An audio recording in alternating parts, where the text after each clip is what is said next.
नमस्कार मुलांनो. आज आपण भूगोल ह्या विषयाची सुरुवात करणार आहोत. भूगोलचा पाठ 3 बाह्य प्रक्रिया भाग 1 आज आपण शिकणार आहोत. तर स्क्रीनवर पूर्ण लक्ष द्यायचे आणि मी जे बोलतोय त्यावरही लक्ष द्यायचे. आपल्या पाठाचं नाव आहे बाह्य प्रक्रिया भाग 1.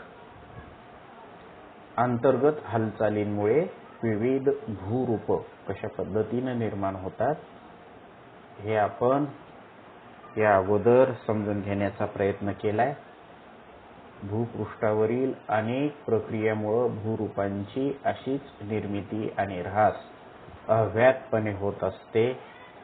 आता आपण या पाठात बाह्य प्रक्रिया आणि त्यामधून तयार होणाऱ्या भूरूपाचा अभ्यास करणार आहोत. तर भूपृष्ठावर कार्यरत असलेल्या बलांमुळे बाह्य प्रक्रिया घडून येतात. तर ही बल नेमकी कोणती आहेत? तर त्याच्यामध्ये सौर ऊर्जा, गुरुत्वीय बल, भूपृष्ठावरून वाहणाऱ्या पदार्थाशी निगडीत असलेली गतिजन्य ऊर्जा, ज्याच्यामध्ये हवा येईल, पाणी येईल, या घटकाचं भूमिका अत्यंत महत्वाची आहे. तर माहित आहे का तुम्हाला, अंतर्गत हालचालींमुळे पृथ्वीवर निर्माण होणारी भूरूपे ही प्राथमिक व द्वितीयक भूरूपे म्हणून ओळखली जाते, जे की आपण मागच्याच पाठामध्ये समजून घेण्याचा प्रयत्न केलेला आहे.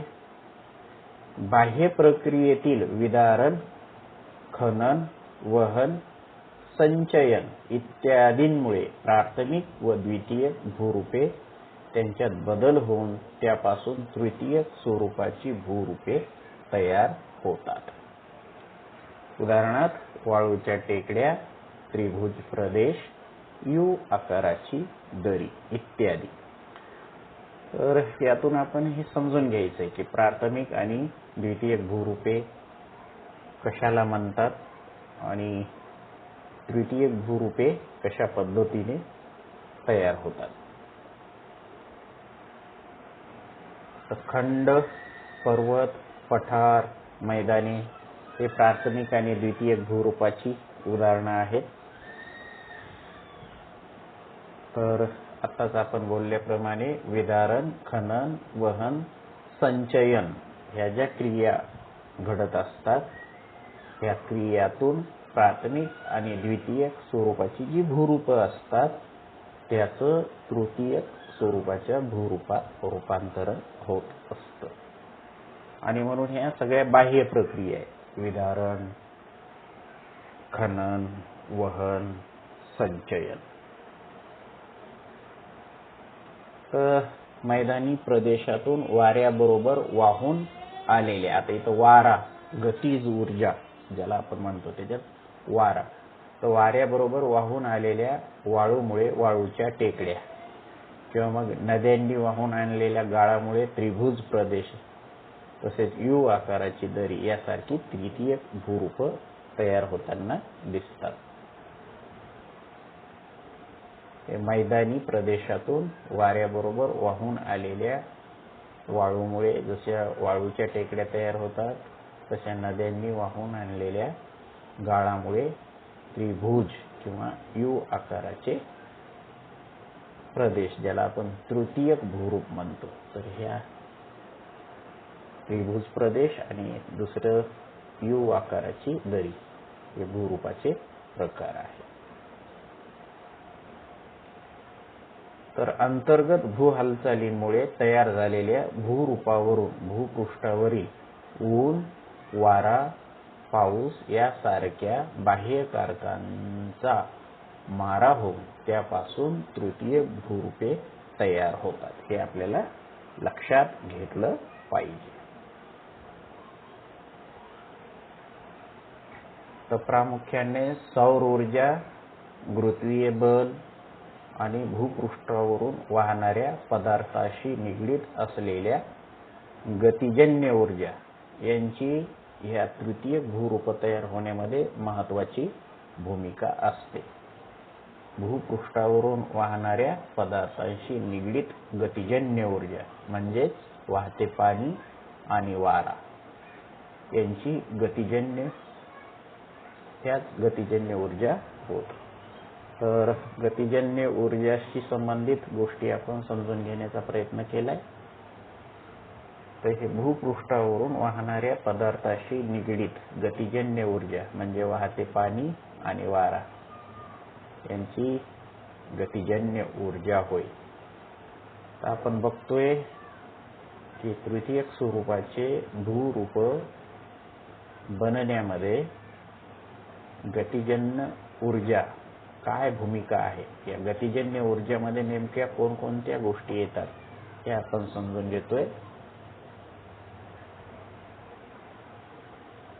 तर नदीच्या वेगवान प्रवाहामुळे तिचा तळ आणि तिचे काठ खणले जातात म्हणजे पाण्याची गतिजन्य ऊर्जा, किंवा मग मातीचे रेतीचे कण दगडाचे बारीक तुकडे वाऱ्याबरोबर किंवा पाण्याबरोबर वाहून जाणे, किंवा मग तुकडे किंवा वाळूचे कण एखाद्या ठिकाणी साठणे, किंवा मग अंतर्गत भूहालचालींमुळे तयार झालेल्या भूरूपावर भूपृष्ठातील ऊन, वारा, पाऊस यासारख्या बाह्य कारकांचा मारा होऊन त्यापासून तृतीयक स्वरूपाची भूरूपे तयार होतात.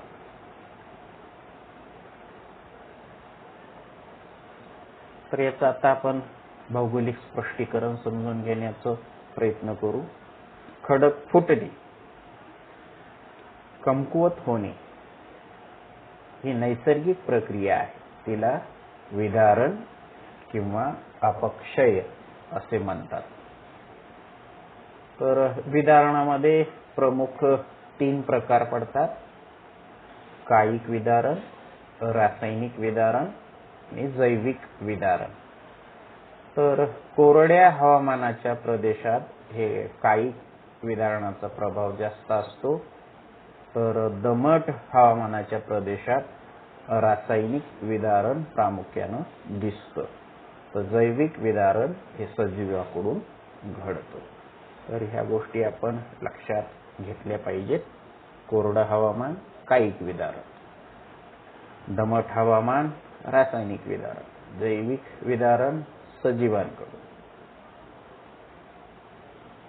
तर हे चित्र जर तुम्ही बघितलं तर तुमच्या लक्षात येईल की खडक फुटलेला आहे, कमकुवत खडक फुटतोय, आणि म्हणून विदारण म्हणजे खडक फुटणे किंवा कमकुवत होणे. विदारणालाच अपक्षय सुद्धा म्हटलेलं आहे.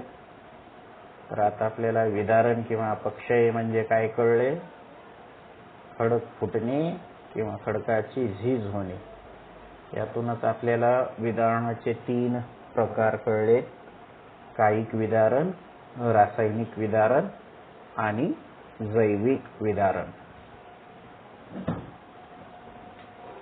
तर आता आपण हे टप्प्याटप्प्यानं पूर्ण डिटेल्स याचे समजून घेण्याचा प्रयत्न करूया. त्या अगोदर तुमच्या स्क्रीनवर सांगा पाहू ही ऍक्टिव्हिटी थोडंसं वाचून बघा. दिलेले चित्र पहा. या प्रत्येक चित्रातील खडकांच्या स्वरूपांचं निरीक्षण करा. चित्रातील खडक फुटलेले, तडा गेलेले, छिद्रे पडलेले असे दिसतात.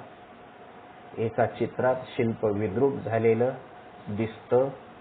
याची अशी अवस्था का झाली असावी याबद्दल विचार करा व तुम्हाला सुचतील ती कारणे थोडक्यात सांगा. तुम्ही शोधलेल्या कारणाची चर्चा करा. तुमची कोणती कारणे संयुक्तिक आहेत हे शिक्षकाकडून जाणून घ्या. तर हे तुम्ही खरं तर आता घरी भूगोलाचं पुस्तक घेऊन ही ऍक्टिव्हिटीज करायची. पेज नंबर 23 वर वेगवेगळे चित्र दिलेले आहेत. तर त्या चित्रांचं निरीक्षण करायचं. तर तुमच्या स्क्रीनवरच जर बघितलं तर आकृती क्रमांक 3.1 अ एक घुमटदार टेकडीचे अपपर्णन कशा पद्धतीनं होते तर हे दाखवण्याचा प्रयत्न केलेला आहे, किंवा कायिक विदारण ज्याचा आपण नंतर डिटेल्समध्ये माहिती करून घेणार आहोत. दुसरं चित्र दिसतंय खंड विखंडन, ते सुद्धा कायिक विदारणाचंच चित्र आहे. तर खडकाचं हे असं स्वरूप का होते हे तुम्ही थोडंसं विचार करणं गरजेचं आहे, त्यानुसार चर्चा करणं गरजेचं आहे. तर तुम्ही तुमच्या आईबाबांसोबत ही चर्चा करू शकता, समजून घेऊ शकता. आणखी दुसरे खडकाचे प्रकार दाखवलेले आहेत. तर आकृती 3.1e मध्ये छिन्न भिन्न विदारणाचा प्रकार दाखविलेला आहे कायिक विदारणामध्ये. तर छिन्न भिन्न पद्धतीनं खडक फुटलेला दाखवलेला आहे. तर हे आपल्याला विचार करायचा आहे की हे नेमका असा खडक का फुटत असावा, किंवा मग भस्मीकरण इकडल्या चित्रामध्ये दाखवले आकृती क्रमांक 3.1e मध्ये. रासायनिक विदारणाचं ते एक उदाहरण आहे. किंवा मग एक भुंगा जमिनीमध्ये होल करतोय असं चित्र आहे आकृती क्रमांक 3.1 बघा उ. ते जैविक विदारणाचं उदाहरण आहे. किंवा मग आकृती 3.1a मध्ये एक मूर्ती दाखवलेली आहे आणि त्या मूर्तीचा चेहरा विद्रूप झालेला दिसतोय, ते रासायनिक विदारणाचं उदाहरण आहे. तर त्यामागची कारणं तुम्हाला विचार करायची. किंवा मग हे आकृती क्रमांक 3.1a रासायनिक विदारण क्षार विदारणाचं छायाचित्र दाखवलेलं आहे. तर हे का घडत असावं याबद्दल तुम्हाला चर्चा करायची आहे. तर अशा पद्धतीनं आपण या प्रकरणाची सुरुवात केलेली आहे. मागच्या प्रकरणात आपण अंतर्गत हालचालीमुळे विविध भूरूप निर्माण होतात हे बघितलं. भूपृष्ठावरील अनेक प्रक्रियामुळे ही भूरूपांची निर्मिती व ह्रास अव्याहतपणे होत असते हे आपण समजून घेण्याचा प्रयत्न केलाय. आणि आता जो हा पाठ आहे या पाठात आपण बाह्य प्रक्रियांचा आणि त्यामधून तयार होणाऱ्या भूरूपांचा अभ्यास करतोय. आणि ते करत असताना आपल्याला सौर ऊर्जा, गुरुत्वीय बल हे गतिजन्य ऊर्जेशी संबंधित घटक आहेत हे कळले. आपण प्राथमिक आणि द्वितीयक स्वरूपाची भूरूप कोणती असतात हे आपल्याला आता माहीत झालेलं आहे. किंवा मग प्राथमिक आणि द्वितीयक स्वरूपाच्या भूरूपात बदल होऊन तृतीयक स्वरूपाची भूरूप कशी तयार होतात हे सुद्धा आपण समजून घेण्याचा प्रयत्न केला. त्यात आपल्याला कळलं की बाह्य प्रक्रियेमुळे तृतीयक स्वरूपाची भूरूप तयार होतात. मग हे बाह्य प्रक्रियेत कोणत्या आहेत या बाह्य प्रक्रिया? आपण बघितलं की विदारण, खनन, वहन, संचयन ह्या काही बाह्य प्रक्रिया आहेत. मग आपण वेगवेगळे चित्र आपण समजून घेतले. आपल्याला याच्या पुढच्या पार्टमध्ये आता विदारणाचे विस्तृत असे प्रकार समजून घ्यायचे. उदाहरणार्थ कायिक विदारण म्हणजे काय, कायिक विदारणाचे प्रकार, किंवा मग रासायनिक विदारण म्हणजे काय, ते कसं घडून येते, किंवा मग जैविक विदारण म्हणजे काय, ते कसं घडून येते हे पुढच्या पार्टमध्ये आपण शिकूया. तर धन्यवाद. पुढच्या पाठात लागलीच आपण भेटू.